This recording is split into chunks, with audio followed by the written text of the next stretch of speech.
जी sir. फिर से आप एक बार शुरू कीजिए। लेते हैं पहला सवाल। आरजेडी नेता तेजस्वी यादव क्यों बोले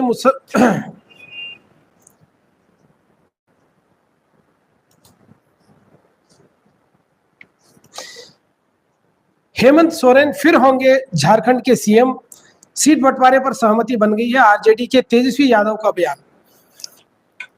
देखिए जगदीश जी, मैं वही बात आपको बता रहा था कि जिस तरह शुरू में आपको मैंने बताया कि तेजस्वी यादव पहले 15 से 20 सीटें मांगने लगे जी। आखिर ये 15 से 20 सीटें क्यों मांगा जा रहा था? कहीं ना कहीं कांग्रेस को यह लोग बैकफुट पर लाना चाहते थे, लेकिन कांग्रेस ने जिस तरह बैकफुट पर नहीं आई कांग्रेस, और कांग्रेस ने यह दिखा दिया कि भाई देखिए हमारे 16 लोग जीत करके आए हैं जी, हम 21 पे लड़ रहे हैं और आप एक जीत के आए हैं 20 पे लड़ेंगे, इतना समझौता तो हम आपसे करने वाले नहीं जी, इतना समझौता नहीं करने वाले हैं। यानी कि कांग्रेस अब झुकने को बिल्कुल तैयार नहीं है, इसका साफ मकसद है। दूसरी चीज, तेजस्वी यादव बिहार के लोकसभा चुनाव के समय भी ऐसे ही कांग्रेस को बैकफुट पे ढकलने का काम किए थे, खुद भी नहीं जीते और कांग्रेस को भी उस पर जीतने नहीं दिए। पप्पू यादव ने अपनी पार्टी विलय कर दिया था कांग्रेस में, लेकिन पप्पू यादव को निर्दलीय चुनाव पूर्णिया से लड़ना पड़ा था। तो आज पप्पू यादव फिर कांग्रेस में ही है, चूंकि सांसद वो निर्दलीय है, सांसद निर्दलीय है। यह चीजें बड़ी महत्वपूर्ण है, ऐसी चीजों पर ध्यान देने की जरूरत है। और जिस व्यक्ति का एक विधायक चुन करके आ रहा हो और जो 6 सीटों पर लड़ रहा हो चुनाव, वह यह फाइनल नहीं करता है कि मुख्यमंत्री कौन होगा। और लाजमी है कि झारखंड मुक्ति मोर्चा सत्ता में है, वहां की मुख्य पार्टी है और झारखंड मुक्ति मोर्चा की सीटें ज्यादा आएंगी, सीएम वही उन्हीं की पार्टी का बनेगा, चाहे वह कांग्रेस का और या आरजेडी का नहीं बनेगा, यह तय है। तो इसमें इस बयान का कोई इतना महत्व नहीं रखता है। यह मतलब खुद मियां मिट्ठू बनने की वाली बात है, इसको इस तरीके से ले लीजिए। हकीकत यह है कि तेजस्वी यादव का इधर बीते कई दिनों में जो बयानबाजियां रही हैं और जो बर्ताव रहा है, वह इंडिया गठबंधन के पक्ष में नहीं रहा है, इससे इनकार नहीं किया जा सकता। देखिए भले वह इंडिया गठबंधन के हिस्सा है तो क्या हुआ, अगर उनके अंदर कमियां हैं तो हमें कमियां निकालना ही हम लोगों का काम है, वह निकालेंगे भी हम लोग। इसका खास वजह जगदीश जी यह है कि आपको पता है कि उस वक्त आप एनडीटीवी में थे जब लालू प्रसाद यादव रेल मंत्री थे मनमोहन सिंह सरकार में, लैंड फॉर जॉब का मामला था। चारा घोटाले में भी उसी समय मनमोहन सिंह की सरकार के समय ही इनको सजा हुई थी, जेल हुई थी। अब लैंड फॉर जॉब के मामले में भारतीय जनता पार्टी ने पूरे परिवार को, लालू प्रसाद यादव की पूरी परिवार को उलझा दिया है। और आज 24 तारीख है, कल से लगातार सुनवाई इसकी पीएमएलए कोर्ट में होने जा रही है दिल्ली के अंदर। यह लोग 1 लाख रुपए के छूटे हुए हैं इस वक्त पूरा परिवार। इसमें तेज प्रताप यादव, तेजस्वी यादव, लालू यादव, राबड़ी देवी, मीसा भारती, यह लोग सब, इनकी और एक बहन है वो भी इसमें शामिल है, इसमें शामिल किया गया। हालांकि तेजस्वी यादव और मीसा भारती इन लोगों पर केस बनता नहीं है क्योंकि यह लोग सब नाबालिग थे, तो इनके ऊपर केस नहीं बनता है। लेकिन भाई यह भाजपा की सरकार है, कुछ भी संभव है। जब मशीन ईवीएम मशीन के अंदर 99% बैटरी मिल सकती है और चुनाव आयोग चुप हो सकता है, जब महाराष्ट्र के चुनाव 26 नवंबर को कार्यकाल वहां का समाप्त हो रहा है और उस वक्त तक चुनाव कंप्लीट नहीं हो पा रहा है और राष्ट्रपति शासन लगाने की बात चल रही है, तो कुछ भी संभव है ऐसे क्या नाम है की सरकार के अंदर। नहीं, जब लालू ऑलरेडी सजा काट चुके हैं फिर उनके नहीं इस सजा चारा घोटाले में काट चुके हैं, वो लैंड फॉर जॉब में नहीं। जी लैंड फॉर जॉब का मामला इस भारतीय जनता पार्टी ने दर्ज किया है। इस मोदी सरकार में यह दर्ज हुआ है, मोदी सरकार में यह चीजें उठी हैं। अब देखिए मोदी सरकार में क्या है कि ईडी ने जितनी कार्रवाइयां की है मनी लॉन्ड्रिंग केस के अंदर, 95% विपक्षियों पर रहा है और इसका स्ट्राइक रेट जो इसने आरोपी प्रूफ किया है 0.5% का रहा है। यानी कि 95 और 95% विपक्ष के दलों पर रहा है जी। सत्तारूढ़ दल या उसके सहयोगी पे नहीं रहा।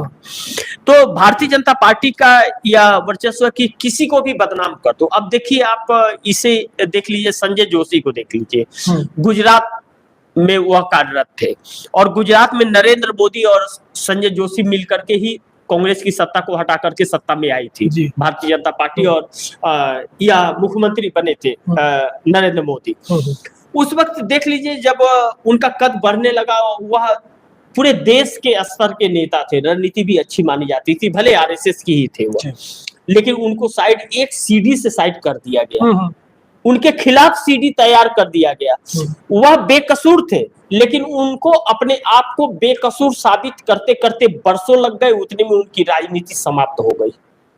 वह इतने बदनाम हो गए। उसके बाद जब कहते हैं कि बदनाम हो ही जाओगे आप, तो उसके बाद में आप अपने आप को साफ सुथरा साबित करके भी क्या फायदा।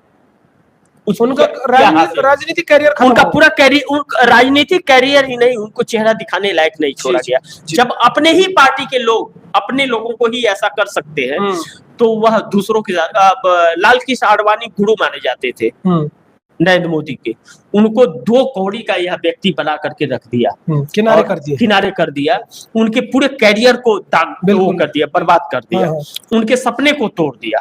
उन्हें राष्ट्रपति बना दिए होते, लेकिन वह इनके घुमाने रिमोट से नहीं चलते लाल कृष्ण आडवाणी, इसलिए उन्हें नहीं बनाया गया।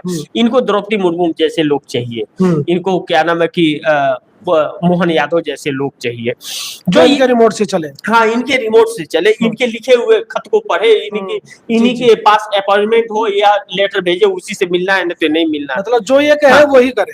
अब देखिए, यह लोग अब्दुल कलाम तो हो नहीं सकते, सपने में भी नहीं हो सकते, 7 जन्म में भी, या नहीं भाजपा वाले और आरएसएस वाले नहीं हो सकते। तो तेजस्वी यादव इसके शिकार हैं, इस चीज से इनकार नहीं किया जा सकता। जगदीश जी इस चीज के शिकार हैं, वह शिकार हो गए हैं। और दूसरी चीज यह कि नीतीश और लालू एक साथ न हो सके, यह भी षड्यंत्र रचा गया, लेकिन अब नीतीश और लालू एकजुट होते हुए नजर आ रहे हैं। हालांकि तेजस्वी यादव ने जो हेमंत सोरेन को लेकर के बयान दिया, उसमें कोई दम नहीं है, लेकिन समर्थन में बयान दिया है, अच्छी चीज है, इसमें कोई दो राय नहीं। वह तो बनने ही है, और वह कांग्रेस के बगैर झारखंड के अंदर कोई सरकार नहीं बन पाएगी, यह तय है। तो कांग्रेस यह तय करेगी कि कौन सीएम होगा, लेकिन खैर कोई बात नहीं, गठबंधन की बात है, जब गठबंधन की बात है तो क्या नाम है कि हर किसी की बात महत्व रखते हैं। तो चलिए, अपनी अगर उन्होंने क्या ना कि सिंपैथी दिखाई है, अपना वो क्लियर किया है, मंशा क्लियर किया है, तो वह सही है, उसमें कोई बुराई नहीं है। लेकिन उनके ऊपर अब सवाल उठते रहेंगे कि आखिर इतना खरबंडल क्यों किया। जब 6 सीटें पहले दी जा रही थी तो 6 सीटों पर नहीं माने, अब क्यों मान गए, और अब कैसे अच्छा लगने लग गया। क्योंकि हकीकत यह है कि झारखंड मुक्ति मोर्चा और कांग्रेस ने उनको नजरअंदाज बाद में कर दिया कि ठीक है, आप नहीं मानते हो तो आप अकेले ही लड़ लो जी। तो अकेले ही लड़ लो, तो उस वक्त उनको अपनी हैसियत दिखाई दी कि वहां पर क्या उनका पोजीशन था। एक विधायक वाली पार्टी थी, तो एक विधायक वाली पार्टी का कितना वर्चस्व होता है, तो वह चीजें देखने को मिली, और वह बयान आया है, इसी के मद्देनजर यह बयान है, क्या नाम है कि भाई जो बिगड़ गया है उसको सही करने की कोशिश करें जी। झारखंड में हेमंत सोरेन और कल्पना सोरेन बने हैं इंडिया की ताकत और संभाल ली है कमान।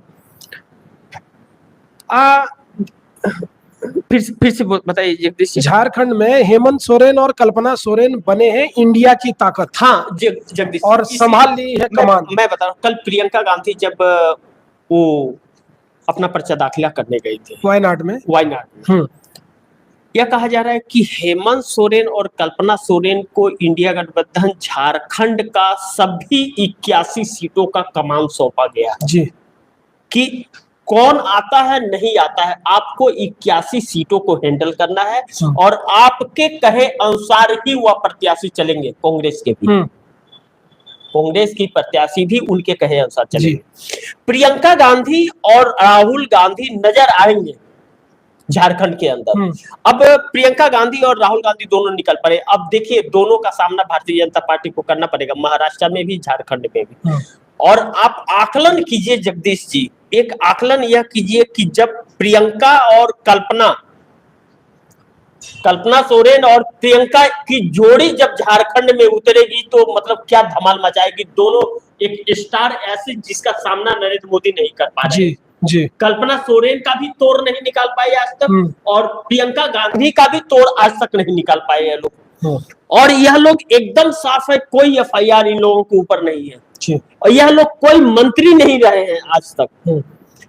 पहली विधायक थी वह, अब यह उपचुनाव लड़ी थी, दूसरा यह है, और प्रियंका गांधी भी उपचुनाव से ही एंट्री मार रही है राजनीति में। कल्पना और प्रियंका का एक समानता चुनाव को लेकर के है, यही है कि वह विधायक की थी और यह सांसद लड़ने जा रही है। यह दिल्ली में बैठेंगी, वह झारखंड रांची में बैठेंगी। ऐसे में जगदीश जी आप एक चीज इस पर ध्यान दीजिए जगदीश जी, कि जो प्रियंका गांधी से यह पार्टी क्यों डर रही है या कल्पना सोरेन से क्यों डर रही है। कल्पना सोरेन और प्रियंका गांधी आंखों में आंखें डाल करके बात कर रहे हैं जी। वह जुनून मुद्दे जो हैं, इस देश की जो मुद्दे हैं, हमारे क्या नाम है कि युवाओं के मुद्दे हैं, बेरोजगारी का या महंगाई का मुद्दा है, या महिलाओं की सुरक्षा को लेकर के है, जो आजकल महिलाओं के साथ इतना बर्बरता का क्या नाम है कि आंकड़े बढ़ते जा रहे हैं लगातार, जो शर्म की बात है हमारे देश के लिए। वह खुलेआम एकदम स्टेज से कैमरे के सामने आंखों में आंखें डाल करके उस मुद्दे की बात कर रहे हैं कि उन्हें इंसाफ कब मिलेगा। और इस सरकार के पास में जवाब नहीं है। इस सरकार के पास एक ही जवाब है कि 2047 में हम विकसित करेंगे, और इसके पहले हम देश को लुटाएंगे। 205 लाख करोड़ इसी का एक नमूना है। और आने वाले फाइनेंशियल ईयर में 24-25 के फाइनेंशियल ईयर में 50 लाख करोड़ के और भी कर्ज में यह देश डूब जाएगा। जी जगदीश जी। आरजेडी नेता तेजस्वी यादव बोले हैं, मुसलमान भाइयों की तरफ बुरी नजर से देखा तो ईंट से ईंट बजा देंगे। गिरिराज सिंह की हिंदू स्वाभिमान यात्रा को लेकर कही है ये बात।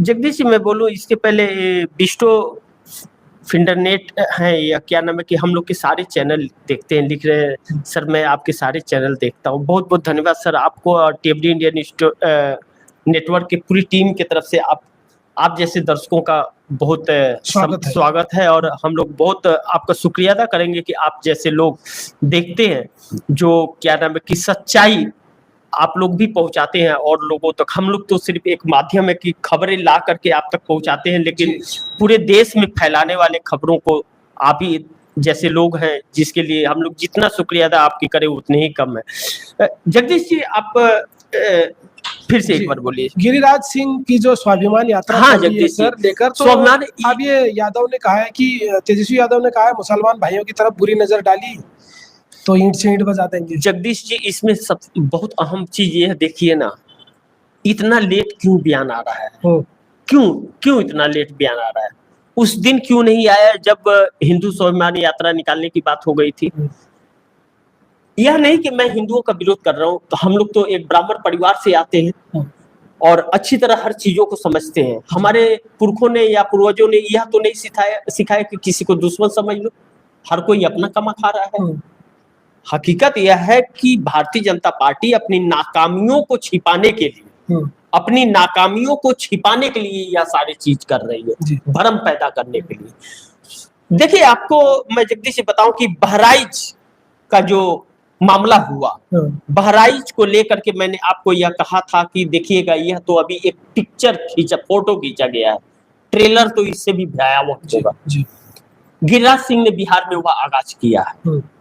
मणिपुर इन लोगों का प्रयोगशाला था। मणिपुर में जो किया गया है वो प्रयोग किया गया था कि देश में रिएक्शन क्या होता है इसका।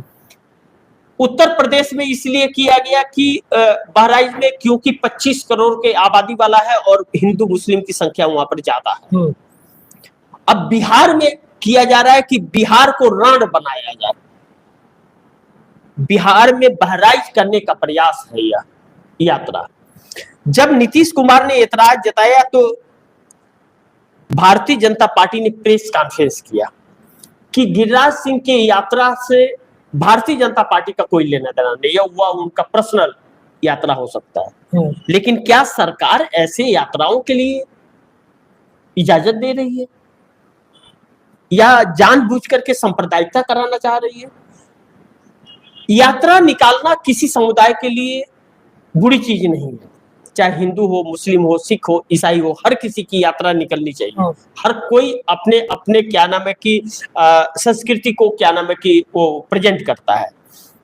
लेकिन क्या बटोगे तो कटोगे जैसा भाषण देना और इस तरह के पोस्टर लगाना क्या यह सांप्रदायिकता नहीं है? क्या हमारे देश का कानून और ऐसे वक्त में जब चुनाव के तारीखों का ऐलान बिहार में भी हुआ है, उपचुनाव का आचार संहिता लगी हुई है, क्या ऐसे वक्त में ऐसे यात्राओं को चुनाव आयोग के एक्ट में ऐसा कुछ प्रावधान है जो इजाजत देता है? बिल्कुल नहीं देता है, लेकिन यह सब किया जा रहा है। हमारे देश के चुनाव आयोग के एक्ट में ऐसा है कि आप हिंदू मुस्लिम नहीं कर सकते हो, मंदिर मस्जिद नहीं कर सकते हो, देश की वो की सेना की बात नहीं कर सकते हो, वीर जवान शहीदों के नाम नहीं कर सकते हो, और प्रधानमंत्री इसी पर वोट मांगते हैं खुलेआम। और चुनाव आयोग एक नोटिस तक नहीं देता, जबकि इस पर एक्ट कानून यह कहता है कि 7 साल के लिए बैंड लगाया जा सकता है उस व्यक्ति को। अब बताइए 7 सालों में तो लोगों की वो खत्म हो जाएगी, यानी कि 2 चुनाव नहीं लड़ पाएंगे, 10 साल बेकार हो गए, तब तो राजनीति उतने में तो खत्म हो जाएगी। उतने में तो मोदी जी के दांत तो नकली है कि असली है अभी यही नहीं पता चल रहा है, फिर बाद में चेहरे लटक जाएंगे उनके। अभी तो 75 साल को, तो उनके ऊपर कोई नोटिस नहीं जाता। लेकिन यही चीज अगर विपक्ष का कोई नेता कर रहा है तो उसके ऊपर नोटिस जारी हो जा रही है, जो दुर्भाग्यपूर्ण है। जगदीश जी जगदीश जी, अगला सवाल, प्रियंका गांधी के पर्चा दाखिला के बाद बीजेपी में क्यों मचा है हंगामा? देखिए, इसी को डर कहते हैं। इसी को कहते हैं क्या? डर जी। अब देखिए, जिस तरह मल्लिकार्जुन खड़गे को लेकर के हवा उड़ाने की कोशिश हुई, प्रियंका गांधी को लेकर के माहौल बनाने का प्रयास हुआ, भारतीय जनता पार्टी का वहां कोई जमीन नहीं है, कोई जमीन अस्तित्व नहीं है वायनाड केरल के अंदर। भारतीय जनता पार्टी ना के बराबर है, यानी कि नव्या हरिदास जो खड़ी हो रही है प्रियंका गांधी के मुकाबले, 2 बार की पार्षद है, सॉफ्टवेयर इंजीनियर है, उनकी जमानत जब्त होनी है। जमानत भी जो जमा करके जमानत जो जमा होता है ना, वह भी पैसे उनको रिटर्न नहीं मिलेंगे, वह उतने भी वोट उनके पास नहीं आएंगे, लेकिन खड़ी हैं। तो भारतीय जनता पार्टी को भाई ऐसे देखिए, भारतीय जनता पार्टी अपने नेचर को कैसे छोड़ दे? आप कहिए कि नेचर ही बदल दो, कैसे वह बदल देगी? वह जब तक जहर नहीं उगलेगी, जब तक आपके अंदर घृणा पैदा नहीं करेगी, तब तक उसको सुकून नहीं आता है। जब तक वह पाकिस्तान की बात नहीं करेगी, उसको सुकून नहीं आता है। और मोदी जी क्या करते हैं? बिरयानी खाने के लिए चले जाते हैं पाकिस्तान, बिना बुलाए मेहमान, फिर भी आंख लाल। और जब चाइना की बात आती है तो वह आंख ही नजर नहीं आती है, पता नहीं वो अच्छाई कहाँ चली जाती है। तो यह अपनी नाकामियों को छिपाने के लिए यह लोग जो काम कर रहे हैं, यह बहुत दुर्भाग्यपूर्ण है जगदीश जी, इस चीज से हम इनकार नहीं कर सकते। लेकिन प्रियंका गांधी की राजनीति में एंट्री और कल जो तस्वीर देखने को प्रियंका गांधी की मिली, वह बहुत कुछ संदेश इस देश को दे रही थी। वह प्रियंका गांधी की एंट्री, जो 1 किलोमीटर की जो यात्रा हुई, रोड शो हुआ, वह यात्रा रोड शो इंदिरा गांधी की याद दिला गया जनता को जी। और वायनाड से पर्चा दाखिला हो रहा है, और पूरे केरल के अंदर अगर कांग्रेस की प्रियंका गांधी को लेकर के खुशहाली और रिस्पॉन्सिबल लोग हैं वहां के, तो यह भारतीय जनता पार्टी के लिए शुभ संकेत नहीं है। तब उस 1970 के दशक को हमें याद करना पड़ेगा कि इतिहास अपने आप को दोहराने जा रहा है। इतिहास अपने आप को दोहराने जा रहा है, और इतिहास जब दोहराता है तो तानाशाह खुद सुसाइड कर लेते हैं जी। हिटलर इसका एक उदाहरण है जी। जगदीश जी, लेते हैं अगला सवाल। मोदी ने महाराष्ट्र से गडकरी को किनारे क्यों किया? फंस गया है 108 सीट विदर्भ और मराठवाड़ा का। देखिए जगदीश जी, 108 सीटों की बात छोड़ दीजिए, 288 सीटों की बात कर लीजिए एक बार। मैं आपको 108 सीटों की जगह पूरे 288 सीटों का जी क्या मैं संक्षिप्त में बता देता हूं। जो भारतीय और नितिन गडकरी की अगर बात कर ले तो नितिन गडकरी जगदीश जी इसलिए भी भारतीय नरेंद्र मोदी के लिए खतरे हैं, अमित शाह के लिए खतरे हैं। तो खतरा कोई मोल लेगा ऐसा तो नहीं। हालांकि नितिन गडकरी छल कपट वाले इंसान नहीं है, जो पेट के अंदर है वही बाहर उनके आता है बात। लेकिन नरेंद्र मोदी पेट के अंदर जिलेबी है और बाहर इमरती आ रही है, तो यह क्या नाम है कि नरेंद्र मोदी है। और अमित शाह का क्या कहना, अमित शाह तो 5 साल मुंबई की जेल में थे, रिपायरिंग को घोषित किया गया था। यह तो ऑन रिकॉर्डेड चीजें हैं कि गुजरात में एंट्री इनकी बंद थी, आज वह गृह मंत्री है। तो कितने कारगर है वो तो अब देश लोग ऐसे ही समझ सकता है। लेकिन महाराष्ट्र के नितिन गडकरी के साथ न रखने के कारण और नितिन गडकरी को उस स्टार प्रचारकों में न रखने के कारण इन 108 सीटों पर प्रभाव यह पड़ रहा है कि भारतीय जनता पार्टी 15 से 21 सीटों पर सिमट रही है इन 108 सीटों में। जी जिन 62 प्लस 40 की बात आप कर रहे हैं, या 62 जो है या विदर्भ का एरिया है और 46 जो है या मराठवाड़ा का एरिया है। 108 सीटें हैं। इन 108 सीटों में 21 सीट पर ज्यादा से ज्यादा मैक्सिमम 21 सीट पर भारतीय जनता पार्टी सिमट रही। तो अब यह बताइए कि विदर्भ का एरिया और मराठवाड़ा का 2024 लोकसभा चुनाव में भी इनको इनकी हैसियत दिखा दिया था। इसका मतलब अगर यह परिस्थिति है तो इस बार भी इनके हाथ खाली रहने वाले हैं। नितिन गडकरी रहने से तकरीबन 7-8 सीटों का पर वह प्रभाव डाल सकते थे, भारतीय जनता पार्टी के खाते में ला सकते थे। लेकिन अपने प्रतिद्वंद को, अपनी दुश्मनी बरकरार रखने के लिए इन लोगों ने उन्हें साइड कर दिया कि यह लोग अभी भी अमित शाह और मोदी अपने भविष्य की ही चिंता कर रहे हैं, इस उम्र में भी, जब रिटायरमेंट की उम्र में है। अब नितिन गडकरी का यह आखिरी क्षण है राजनीति का। अब अगले चुनाव में नितिन गडकरी चुनाव लड़ने लायक नहीं रहेंगे, राजनीति का संन्यास उनका हो जाएगा।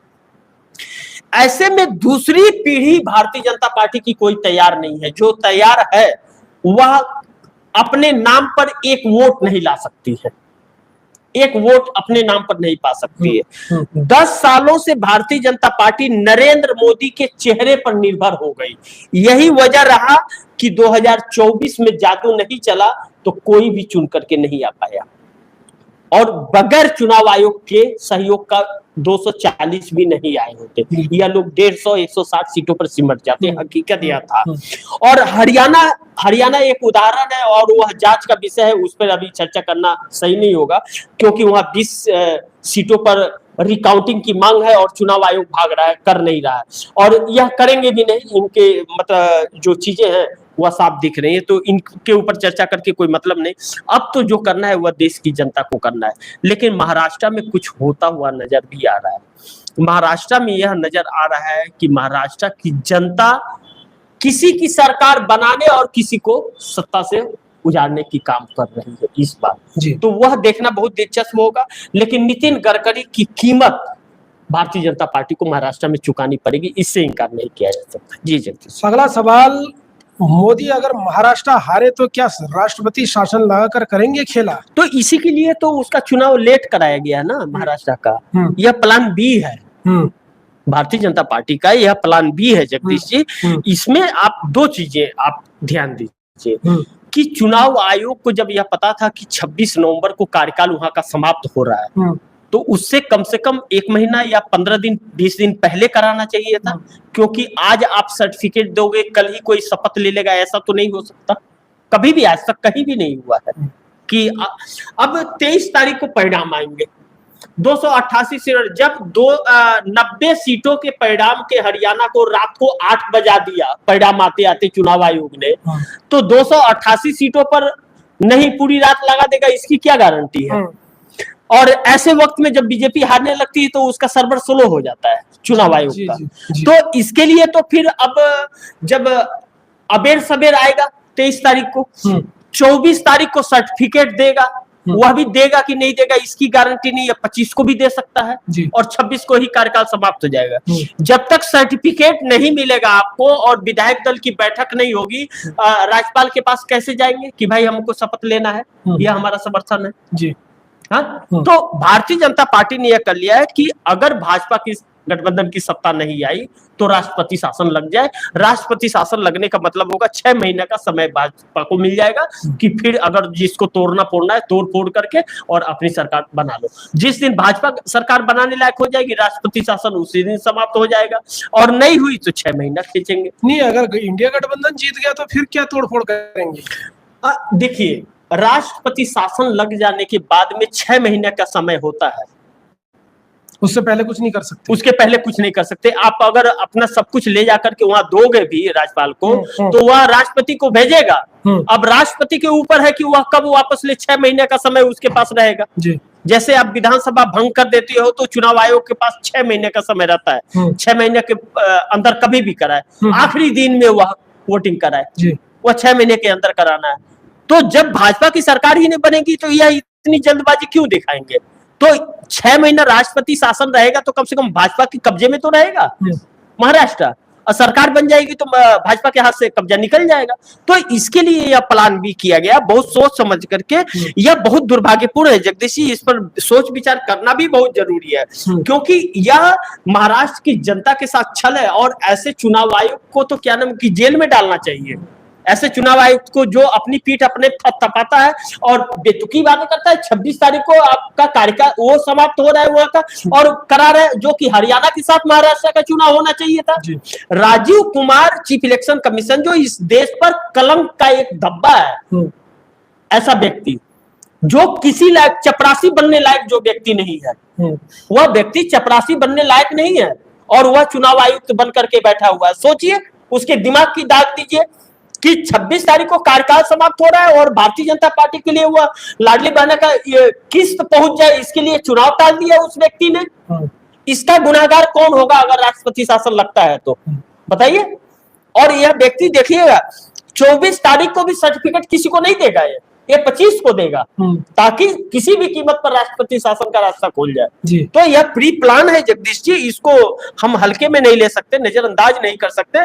हकीकत यह है कि यह लोग डरे हुए हैं, यह लोग अपनी सेटिंग में लगे हुए हैं, और वह सेटिंग महाराष्ट्र में बैठता हुआ हरियाणा वाला सेटिंग बैठ नहीं पा रहा है, क्योंकि इंडिया गठबंधन वहां एकजुट हो गया है। यह कांग्रेस से तो अकेले में लड़ सकते हैं, छल कपट कर सकते हैं, लेकिन इंडिया से नहीं कर पा रहे, क्योंकि वह कई दल हो जा रहा है। इनके हर हरकतों को वह लोग नजर रख रहे हैं। अब देखिए, पुणे में पकड़ा गया 5 करोड़, संजय राउत ने कहा 15 करोड़, 10 करोड़ को तो इन्होंने छोड़ दिया, वह 5 करोड़ पहुंचा दिया। चुनाव आयोग क्या चुनाव खत्म होने के बाद यह कहेगा कि वह 5 करोड़ रुपया यहाँ चुनाव आयोग के खजाने में जमा हुआ है? आज तक इसने 5 सालों में किया है क्या? प्रेस कार्ड पे नहीं किया है। वह पैसे इसने पकड़े ही नहीं, पकड़े, गलती से पकड़ा गया, किसी और विपक्ष का समझ करके पकड़ लिया, और वह निकला सत्तारूढ़ दल का निकला तो वह अपने गाड़ी में वह पहुंचा दिया। ऐसी हरकतें हो रही हैं, यही दुर्भाग्यपूर्ण है कि ऐसा व्यक्ति चुनाव आयुक्त है। जी जगदीश जी, अगला सवाल, बिहार से नीतीश ने बड़ी बैठक बुलाई है, सभी विधायक सांसदों को आदेश दिया गया है कि उपस्थित रहने को। क्या है इस बैठक का मेन कारण? देखिए जगदीश जी, इसमें 2-3 चीजों को लेकर के इस बैठक में निर्णय होने वाला है। एक तो नीतीश कुमार फंसे हुए हैं बुरी तरह से, दूसरा गिरिराज सिंह जो हिंदू स्वाभिमान यात्रा निकाल रहे हैं वह जेडीयू को बहुत नुकसान पहुंचा रहा है।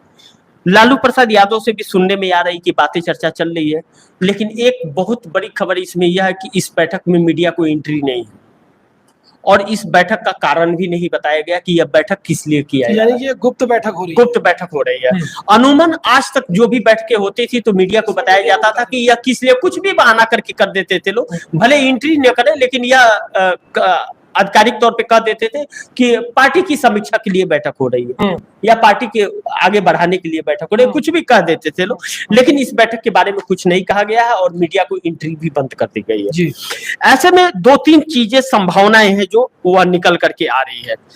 अब जगदीश जी, इस चीज पर भी नजर रखिए कि नीतीश कुमार जो मोदी के साथ आए हैं। इस देश के सबसे बड़े गुनाहगार नीतीश कुमार और चंद्रबाबू नायडू हैं।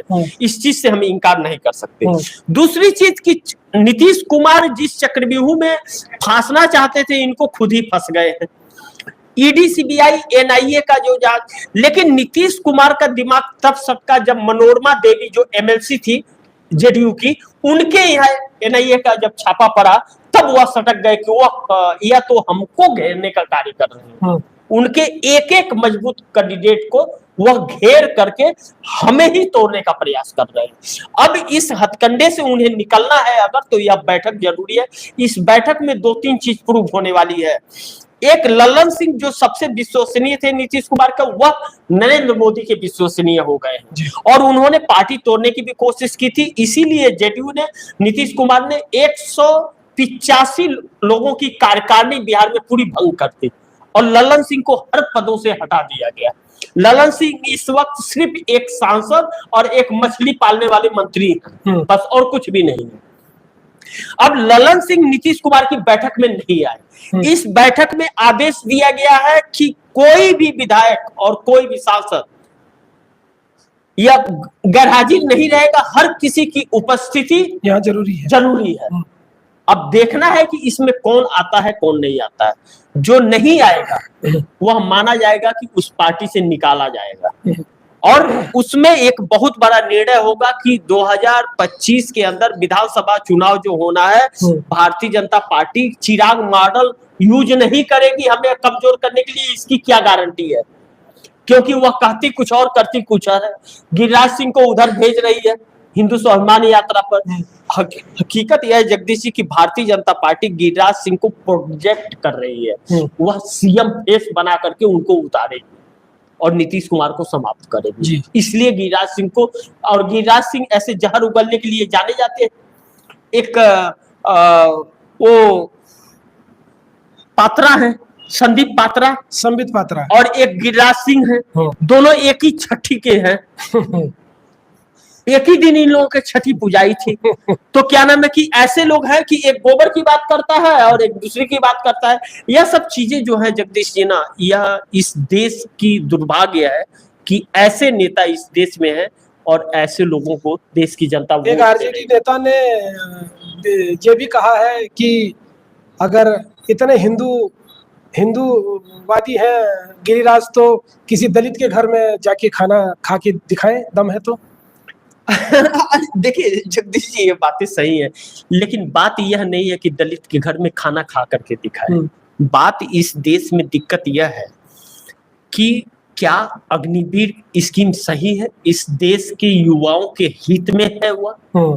वहां से आने के बाद युवाओं की शादियां नहीं हो रही हैं उस नौकरी को करने के बाद में। इस देश में बेरोजगारी की आलम यह है कि 1,80,000 लघु उद्योग कंपनियां नरेंद्र मोदी के कार्यकाल में बंद हो गई। यह इस देश की है कि 18 से 20 बड़ी बड़ी कंपनियां, विदेशी कंपनियां यह देश छोड़ करके चली गई, क्योंकि यह लोग सब्सिडी नहीं देते थे। सारी सब्सिडी अंबानी और अडानी को देते थे, वह छोड़ के चले गए देश को, उनको इतना काफी नुकसान होने लगा। दूसरी चीज, महंगाई तकरीबन 25 से 27% की बढ़ गई है इस देश के अंदर। महंगाई कम होने का नाम नहीं ले रहा है। कर्ज इस देश के ऊपर होते जा रहा है, कर्ज कम नहीं हो रहा है। ऐसे में जगदीश जी, जब महिलाएं भी सुरक्षित नहीं है, युवाओं को रोजगार नहीं है, इन लोगों ने युवाओं को ठगा है 2 करोड़ युवाओं को रोजगार के नाम पर, महिलाओं को सम्मान के नाम पर उनके साथ में बर्बरता की है इन लोगों ने। रोजगार 15 लाख रुपए देंगे इसके नाम पर देश के युवाओं को ठगा है, देश की महिलाओं को इन लोगों ने। तो किसानों को अच्छे दिन आएंगे, 2022 तक आमदनी दुगुनी कर देंगे, हम एमएसपी का कानून स्वामीनाथन वाला देंगे, और उन्हीं किसानों के ऊपर केस ये लोग कर रहे हैं। तो यह छलावा करने वाली पार्टी है, इससे इनकार नहीं किया सकता। इनके मुंह में राम और बगल में छोड़ी है। अब तो राम भी इनको धोखा दे गए, अयोध्या की सारी सीटें हार गए।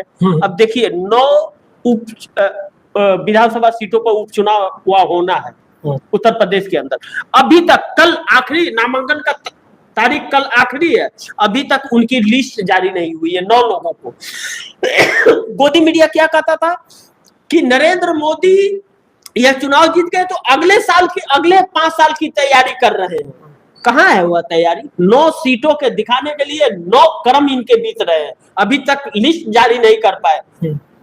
हकीकत यह है कि अब इनकी पार्टी के अंदर लोग सर उठा करके बोलने लगे हैं, आंखों में आंखें डाल करके। इसलिए इन लोगों का अब हकीकत और असलियत इन लोगों का देश के सामने आया है।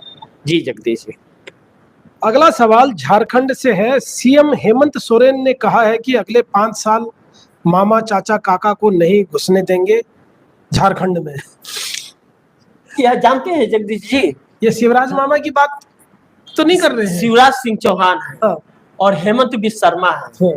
और क्या नाम है कि मोदी साहब है। जी जी, समझ गए ना?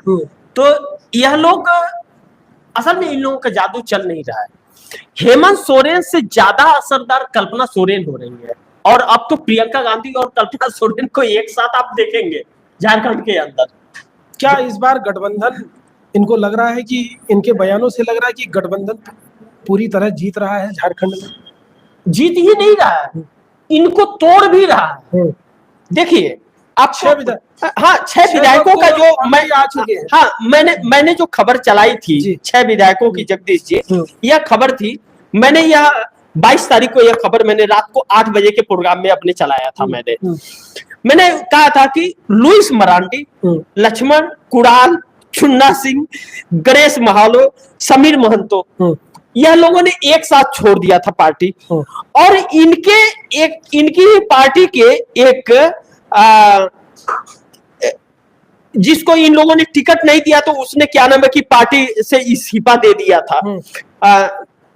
कौन सरदार थी, क्या नाम है कि इनका पीछे वो पार्टी छोड़ दिया था। जो उनकी टिकट काट करके बाबूलाल मरांडी की पत्नी को दे दिए। 3 बार की विधायक रही। 3 बार की विधायक रही। हाँ। तो यह बताइए कि जो जिताऊ कैंडिडेट है, अब जिन लोगों के नाम को मैं बताया हूँ, यह सब जिताऊ कैंडिडेट है, हमेशा जीत करके चुनाव आए। यह भारतीय जनता पार्टी की मजबूती, ताकत, आंख और नाक थे, दिग्गज नेता में। तो यह साथ छोड़ के चले आए और आदिवासी के चेहरे थे। तो जब आपके यह चले आए तो आदिवासी ही जब प्रमुख है वहां वोट देने वाला, तो आपको जीत कैसे होगी आपकी? जी। तो यह बेवकूफ तो नहीं है कि छोड़ के चले आए। एक चंपई सोरेन के चक्कर में और हेमंता बिस्वा शर्मा और शिवराज सिंह चौहान को झारखंड में बेचकर भारतीय जनता पार्टी ने अपना पतन करा लिया, नहीं तो भारतीय जनता पार्टी का थोड़ा बहुत वजूद भी बच गया होता। जी जगदीश जी। लेते हैं अंतिम सवाल। उत्तर प्रदेश से सपा सिंबल पर लड़ेंगे सभी प्रत्याशी, अखिलेश यादव का ऐलान। अखिलेश की कूटनीति, यह कैसी कूटनीति है कि सांप भी मरे और लाठी भी न टूटे? इसको कूटनीति नहीं, इसको बेवकूफी कहते हैं जगदीश जी। अब उन्होंने बेवकूफी की है। कांग्रेस को 2 सीटें दे रहे थे, कांग्रेस ने इनकार कर दिया। कांग्रेस ने कहा कि छोड़ो, आप मैं अकेले अपना प्रत्याशी खड़ा करूं तो गठबंधन का नाम खराब होगा, आप सभी सीटों पर लड़ो। जब कांग्रेस ने यह जवाब दे दिया कि हम नहीं लड़ेंगे, आप लड़ लो, तो सपा के सिंबल पे लड़ेंगे, यह कौन सा तीर है भाई? आपके प्रत्याशी आप ही के सिंबल पे लड़ेंगे ना। अब सपा के लोग कांग्रेस के सिंबल पे चुनाव लड़ सकते हैं, लेकिन कांग्रेसी कोई सपा के सिंबल पे या किसी क्षेत्रीय पार्टी के सिंबल पर चुनाव नहीं लड़ेगा, नहीं लड़ेगा, कभी भी नहीं लड़ेगा। तो कांग्रेस ने उनको इनकार कर दिया, कहा कि आप ही लड़ लो। आपके बातों से मैं सहमत नहीं हूं, यह हकीकत है। लेकिन एकजुटता दिखानी है, इंडिया गठबंधन एकजुट रहेगा, हमारे लोग आपके लिए करेंगे। लेकिन बगैर राहुल गांधी के वहां उतरे हुए क्या अखिलेश यादव 2024 वाला अपना वर्चस्व बचा पाएंगे? जब राहुल गांधी वहां नहीं पहुंचेंगे तो वहां के लोग समझ जाएंगे कि नाराजगी जरूर है, यानी कि यह कांग्रेस के साथ धोखा कर रहे थे, इसीलिए कांग्रेस नहीं आई। यह बातें हैं। तो यह इन्होंने जो कहा मास्टर स्ट्रोक आए वो कहे या कुछ भी नहीं है, सांप मरे लाठी हो, इन्होंने अपने ऊपर लाठी मारी है। अगर यह क्या कांग्रेस के साथ बैठ करके विचार करके उसके बाद में सीटें उसको भी दे करके सम्मानजनक, हालांकि इस सीट से न सपा की सरकार बन जाएगी न सपा भाजपा की सरकार गिर जाएगी, तो इसमें सम्मानजनक सीटें बंटवारा करनी चाहिए थी। इनको एक संदेश देना चाहिए था यूपी को कि 27 की हम तैयारी में है, यह तो अभी टेलर है। तो एक माहौल बनता। इन्होंने अपने पैर पे कुल्हाड़ी मारी है और मुझे लगता है जगदीश जी कहीं ऐसा ना हो कि 27 में भी इसी तरह से कुछ हो जाए और कांग्रेस के कहना पड़े कि मैं अकेले चुनाव लड़ूंगा, क्योंकि कांग्रेस अब ज्यादा समझौता के मूड में है नहीं। जी। और प्रियंका गांधी आने के बाद तो राहुल गांधी बिल्कुल अब समझौते के मूड में नहीं होंगे। प्रियंका गांधी जीत करके आ गई तो राहुल गांधी फिर निकल पड़ेंगे सड़कों पे आने वाले समय में, आप देख लीजिए। महाराष्ट्र में क्या सहमति बन सकती है इनकी, सपा और कांग्रेस की? बिल्कुल नहीं, इनको वही 2 से 3 सीटें इनको मिलेगी, इससे ज्यादा सीटें मिलेगी नहीं। इन्होंने 4 न 6 प्रत्याशियों को खड़ा कर दिया है, या इनकी मर्जी है क्या नाम है कि, लेकिन इससे ज्यादा इनको देंगे नहीं लोग, क्योंकि उसके लायक यह है नहीं। तो यह चीजें इनको बुला करके दिया जा रहा है, वह बहुत बड़ी चीज है। तो क्या नाम है कि अब आने वाला समय बताएगा कि यह क्या प्रभाव पड़ेगा, लेकिन अखिलेश यादव ने अपने ही सर पर लाठी मार ली है, इससे इनकार नहीं। कांग्रेस ने ऐलान कर दिया कि हम चुनाव नहीं लड़ रहे हैं और क्या नाम है कि हमारे लोग आपके साथ में खड़े रहेंगे। जी। तो आप यह सोचिए, जब कांग्रेस का प्रत्याशी नहीं होगा तो क्या कांग्रेस के लोग कार्यकर्ता उतना सक्रियता से उनके लिए घूमेंगे क्या? वह बोलेंगे कि क्या नाम है कि, जब सपा के नेता फोन करेगा कि भाई अजय राय जी कहाँ हैं आप, आइए मैं यहाँ पे हूँ, तो वो कहेंगे मैं तो नानी के घर आया हूँ, चाहे आज मुझे पेट झड़ी धर लिया है। तो क्या नाम है कि वह साथ रहना न रहना क्या मतलब, कोई मतलब नहीं। तो क्या नाम है कि कांग्रेस कभी जीवन में समाजवादी पार्टी के सिंबल पर चुनाव लड़ेगी, ऐसा संभव है ही नहीं। यह लोगों को बेवकूफ बनाने की बात है। हकीकत यह है कि अखिलेश यादव ने बेवकूफी की है, इसको बेवकूफी कहते हैं, मास्टर स्ट्रोक नहीं, बेवकूफी कहते हैं। महाराष्ट्र में जाकर के टांग अड़ाना उसे बेवकूफी कहते हैं। तो क्या नाम है कि आने वाला समय बताएगा, लेकिन महाराष्ट्र में इंडिया गठबंधन अगर एकजुट हो रहा है, अगर मैंने पहले भी आपको कहा था जब सीटों का तालमेल नहीं बना था, तभी मैंने कहा था अगर समाजवादी पार्टी को 3-4 सीटें दे दी जाती है तो बहुत बेहतर होगा, क्योंकि उत्तर प्रदेश के लोग भी प्रभावित होंगे उससे। और इनको 3 सीटें दी जा रही थी तो ये 6 प्रत्याशियों को अपने मर्जी से खड़ा कर दिए। अरे भाई महाराष्ट्र में क्या आप बना बिगाड़ लोगे कि क्या नाम है कि आपने प्रत्याशी खड़े कर दिए। तो वह चीजें हैं, वह तो अब 23 तारीख को पता चलेगा कि यह नुकसानदायक होगा कि फायदेमंद होगा। लेकिन मुख्य जो है महाराष्ट्र के अंदर, चाहे वह कांग्रेस हो, उद्धव ठाकरे हो, शरद पवार हो, इन लोगों के बीच जो एक समन्वय और समानता बनती जा रही है, वह महाराष्ट्र के हित में है और महाराष्ट्र कुछ अच्छा परिणाम दे सकता है या आने वाले समय में बचेगा। लेकिन कहीं ऐसा ना हो कि उस दिन हम लोग को 23 तारीख को फिर रात को 8 बजे खबर चलाना पड़े कि ईमानदारी पर बेईमानी हावी हो गई। जी जगदीश जी, बहुत बहुत धन्यवाद सर, हमारे दर्शकों तक विस्तार से विश्लेषण देने के लिए। हमारे दर्शकों को से हमारा निवेदन है कि हमारे द्वारा दिए गए विश्लेषण से आप सहमत हैं तो अपने कमेंट बॉक्स में जरूर बताएं और चैनल को सब्सक्राइब करें। जल्द हाजिर होंगे ऐसी कुछ और राजनीतिक खबरों के साथ, हमें दीजिए इजाजत। देखते रहिए TFT इंडिया नेटवर्क। धन्यवाद।